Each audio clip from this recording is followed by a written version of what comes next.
Mia Farrow, already a popular personality without pushing for the limelight. A lively and intelligent young woman. Roman Polanski, a young, controversial European movie director, making his first Hollywood film. This film shows their first encounter, the meeting of the two intriguing characters with widely different backgrounds. Production started on location in New York, and in spite of the first day's tensions, they found they could work well together. I direct this way. I let actors rehearse. I never tell them where should they go or what should they do in the scene. I let them do it first, and usually what they do instinctively is the right thing.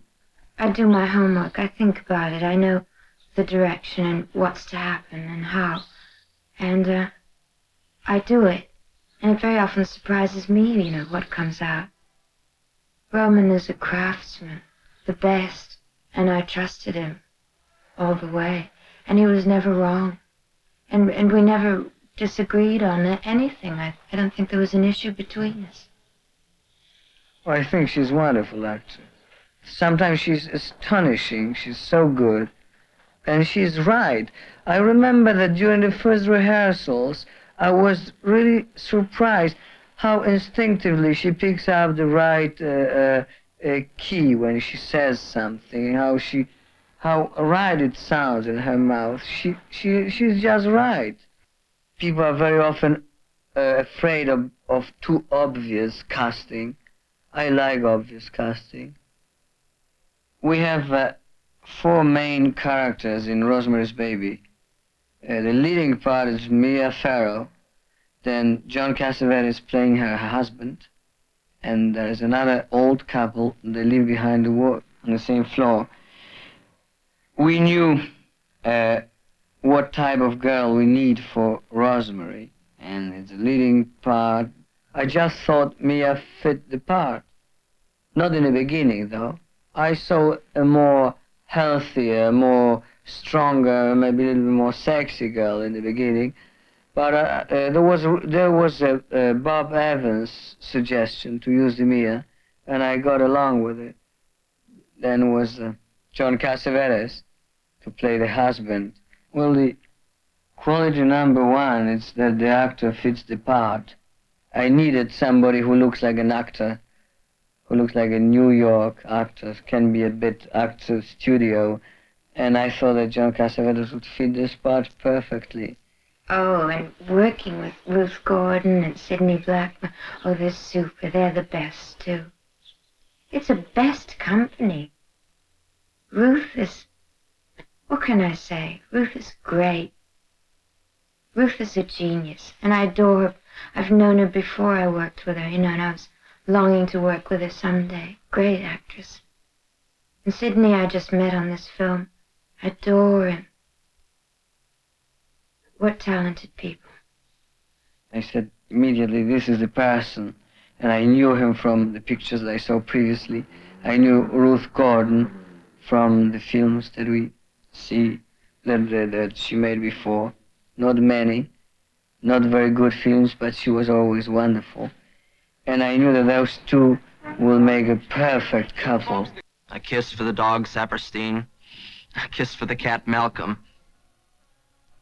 A kiss for the missus, Sharon. Roman found California fantastic.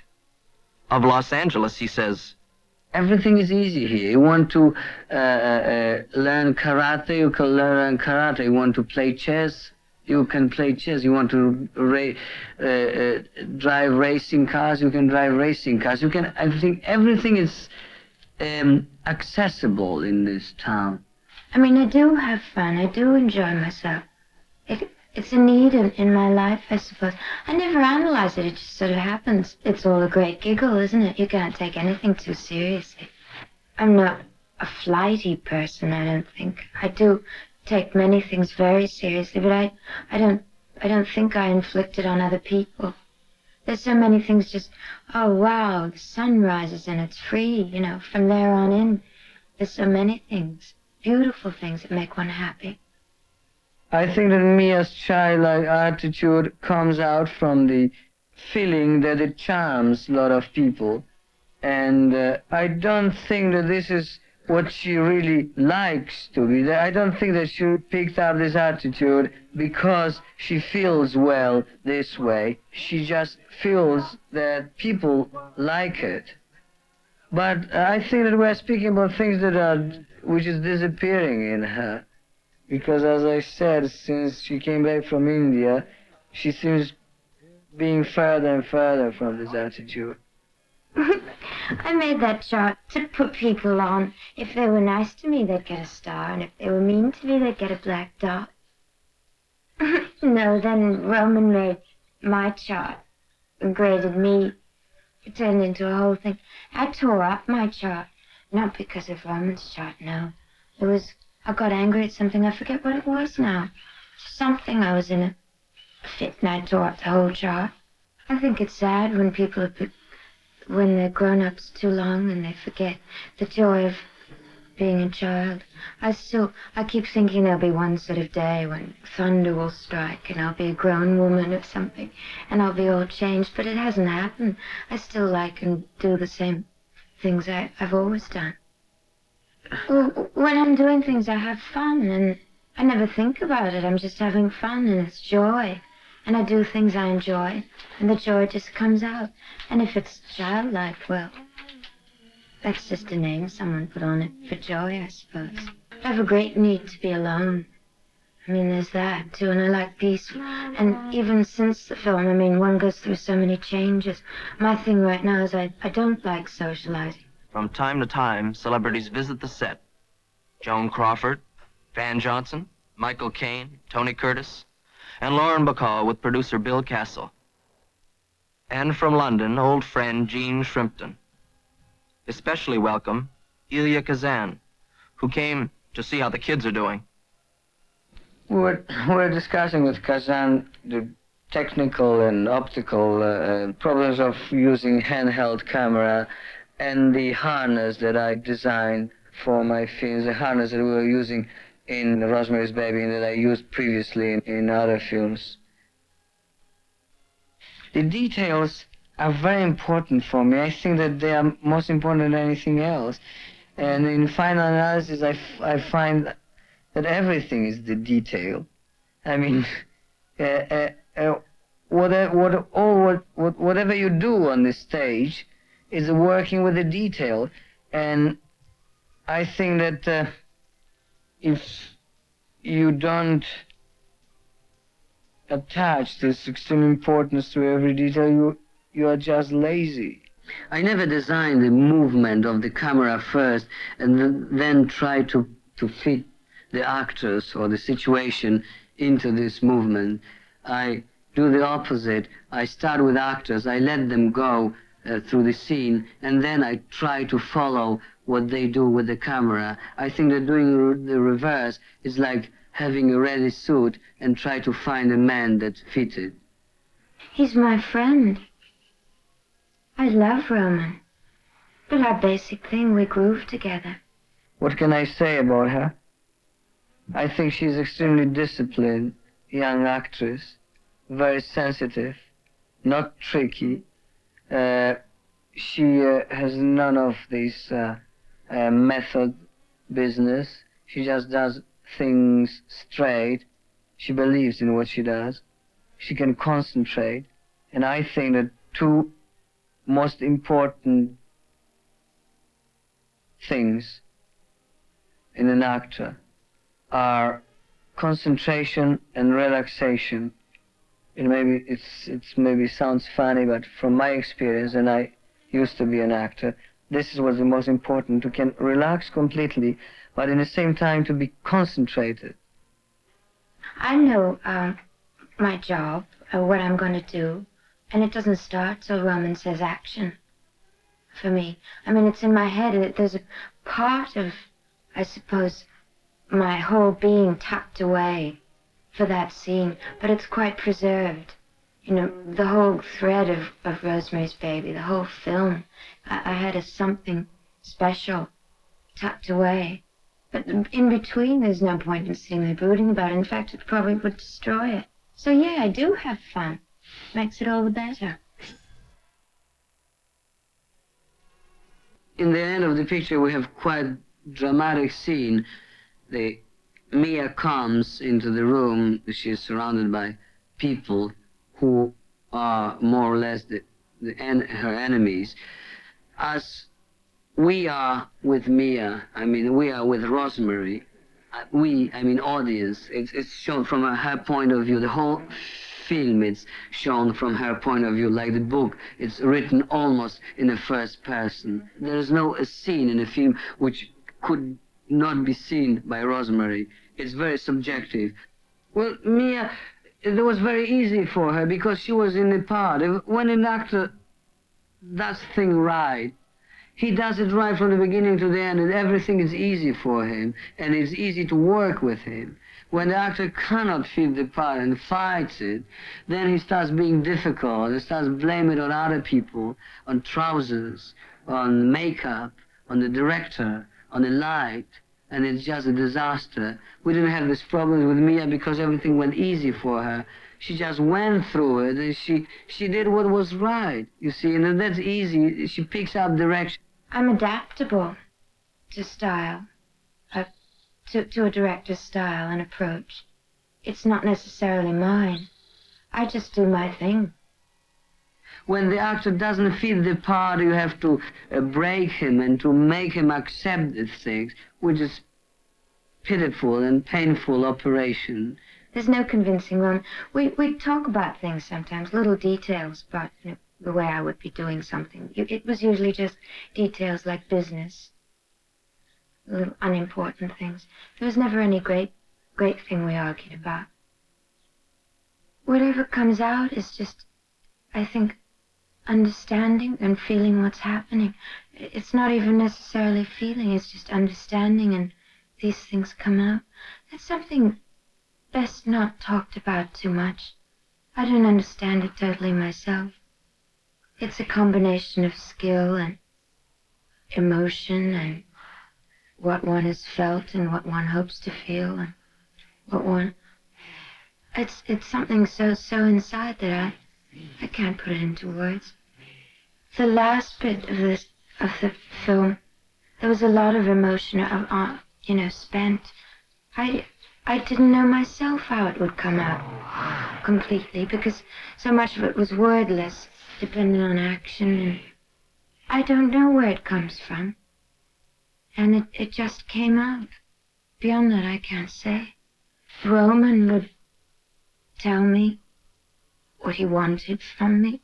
I had my own thing inside, and between the two of us, it came out.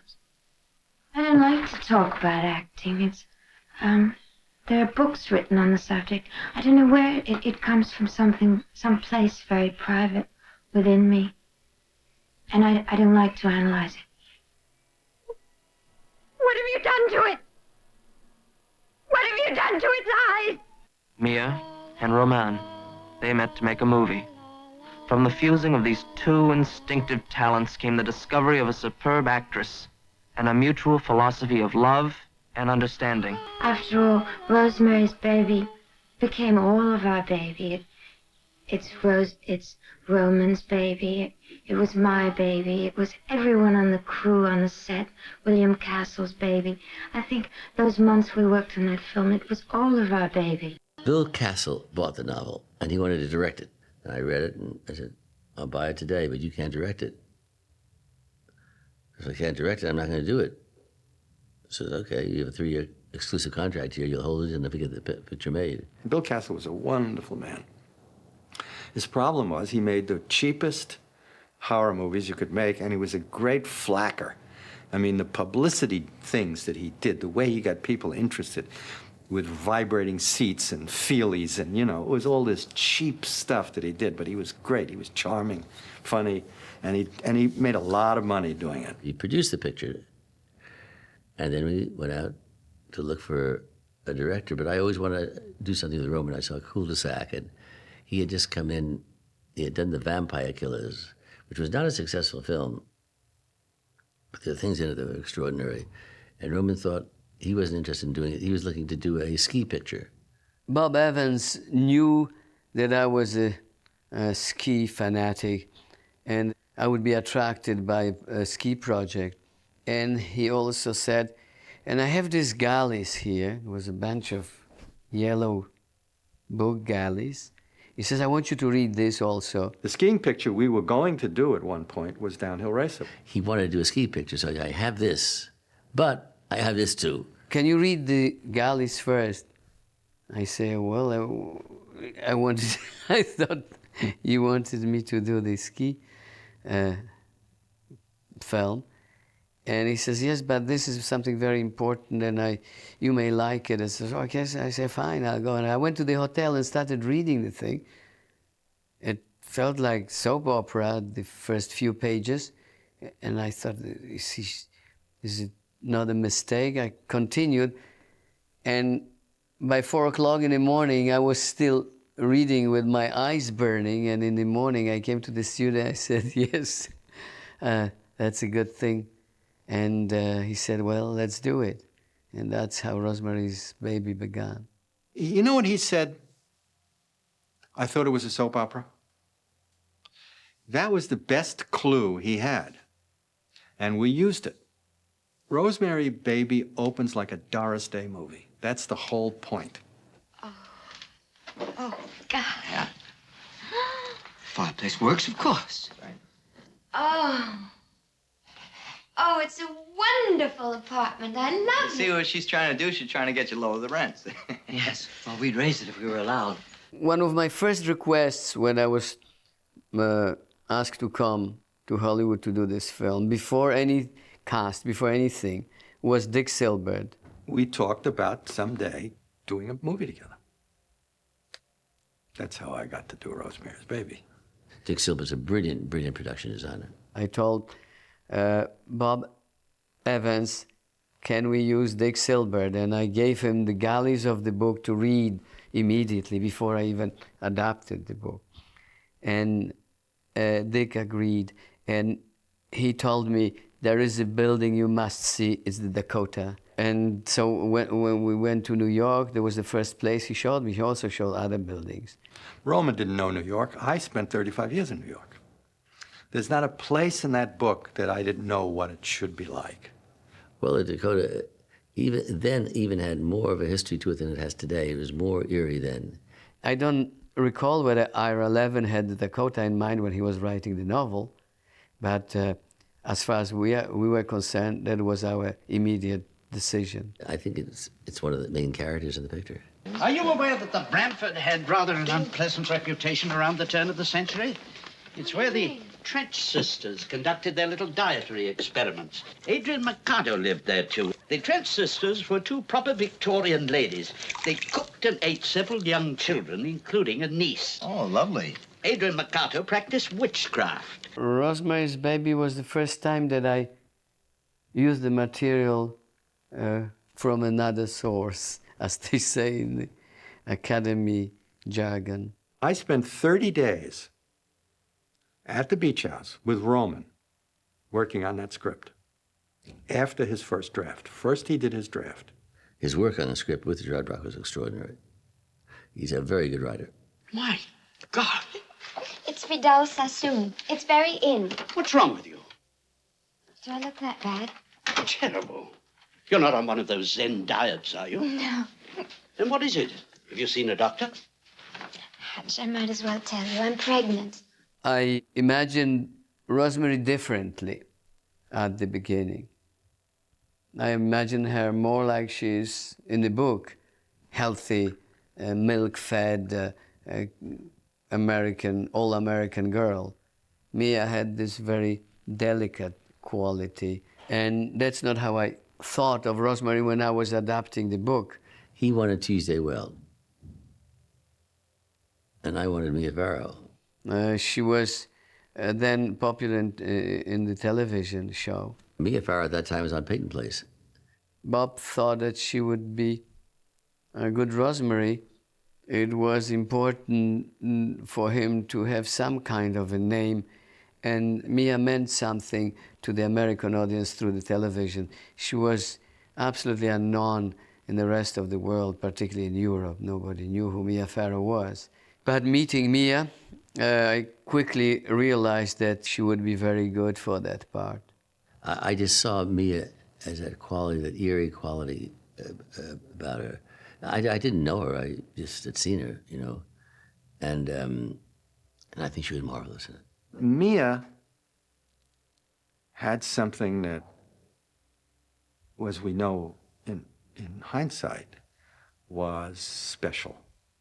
Just that little extra, in which I think is this tremendous vulnerability. I'm going to Dr. Hill Monday morning. Dr. Saperstein is either lying or he's, I don't know, out of his mind. Pain like this is a warning something's wrong. He said, we're going to have trouble with her. I know we are, Bob. If we go, there'll be some problem. He was right, there was problems.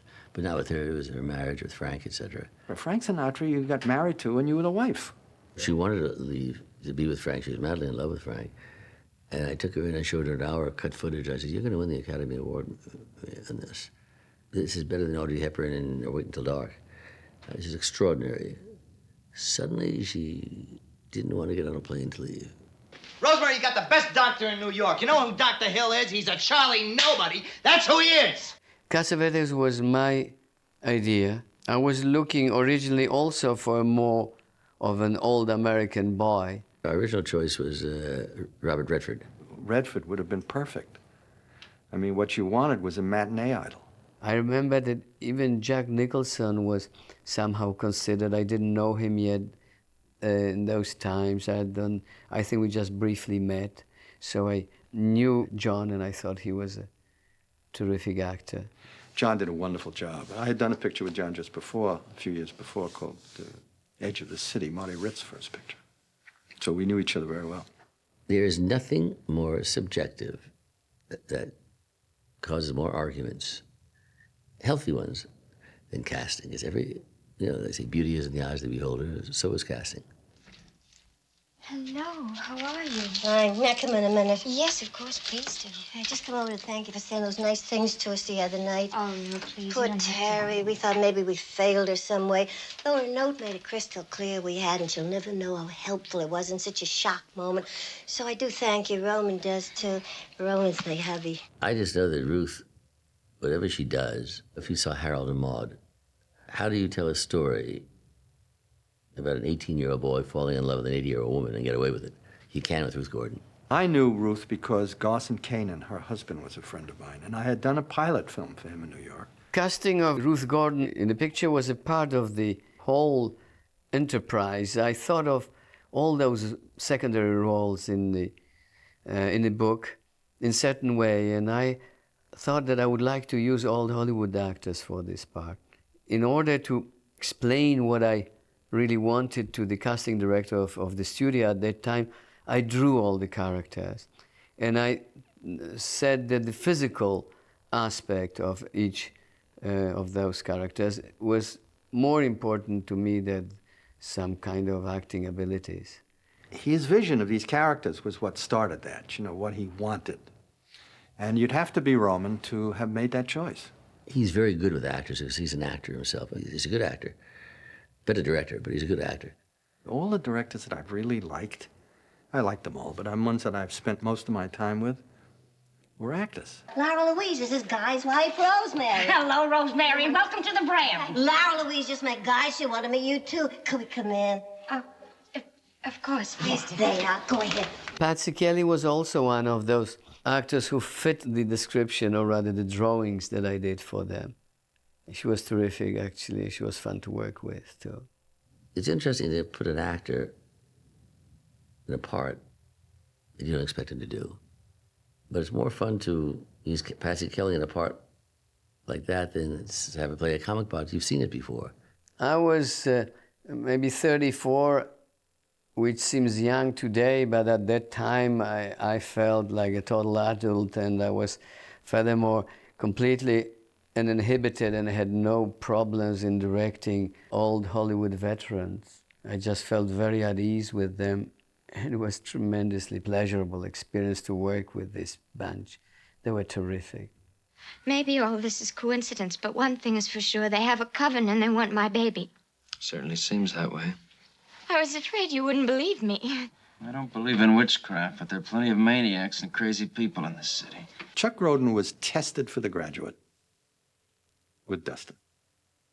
And there I see this performance of this guy who was terrific. And that's when I said to Roman, you got to meet this guy. I remember Dick Silbert told me about this actor. He says, that's a great New York guy, you should try him. I don't remember whether we made a test. It wasn't a very large part, but he was very good in it. And from then on, he never stopped working. Is this Donald Baumgart? That's right. This is Rosemary Woodhouse. Guy Woodhouse's wife. Oh, yeah. I want My to know. God, you must be a happy little lady these I days, just- huh? Living in the brown rows of uniforms. I wanted to know how you are, if there's been any improvement. Well, bless your heart. Tony Curtis, who was a friend, also a friend of Mia's, came on the set once. Mia hasn't seen him yet when I had the idea of using him to play the voice on the telephone. And I asked Tony to do that as a joke. And he went on the other end of the wire and talked to her. And Mia said, I know this voice, but she didn't know who it was.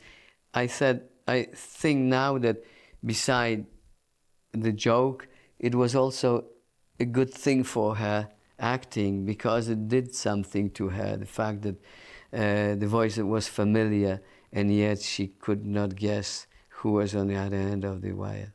I'm sorry I didn't come along that day he came to visit you. Visit? No. Oh, you mean the day we met for drinks? Huh? Yes, that's what I meant. My favorite scene is that Doctor's Hill, when Dr. Saperstein and Guy come to get her, and when Saperstein slips the pills into his pocket. Come with us quietly, Rosemary. Don't argue or make a scene. Because if you say anything more about witches or witchcraft, we're going to be forced to take you to a mental hospital. Roman is very, very, very clever. Technically. He knows more about lenses than cameramen do. My favorite shot in the movie, for some reason, is when Rosemary is being put into the car and the driver turns and nods to her, and we see that he's one of the secondary witches of whom we could catch a glimpse during the New Year's party. Rosemary, I want you to meet Dr. Shand, who used to be a famous dentist. He made the chain for your charm. Oh, how do you do? Pick a favorite scene. I'd say it's the very last scene, because you see nothing and it's scary as hell. Well, I wanted the film to be ambiguous, particularly the ending. I wanted to be ambiguous. Yes, it was ambiguous, but it's scary too. What have you done to its eyes? He has his father's eyes.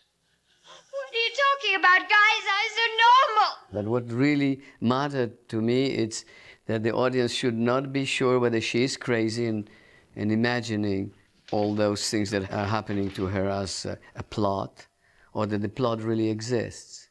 That means that the viewer could either think that these are real witches, that the child was really begot by a devil, or rather that Rosemary has some kind of postpartum madness and believes it all to be true. That's why it's the great horror film without any horror in it. And there ain't going to be no baby. In every film, the ending is always the most difficult thing to get. Rocky. Trying to get me to be his mother. Aren't you his mother? I remember once meeting Otto Preminger on the lot, and he said, Roman, why do you look so gloom? I said, behind what? I said, behind schedule. He says, so what? He says, what about the dailies? I say, they love the dailies. So that's your answer. And indeed, I thought of it. The studio really was very excited about the rushes. Those were great years in Hollywood. They were part of the very beginning of the second golden age of movies. Rosemary's Baby stands alone as being the first of his genre. I knew it was going to be a big hit because it shook people. Now, mind you, this is a picture, call it a horror picture, call it not a horror picture, call it a scare picture, but there are no special effects, there's no screaming thing that's happening, or walls tumbling down, or crocodiles coming out of the walls, or anything like that. It's all in the way he shot it, and it works on every level. It scares the hell out of you.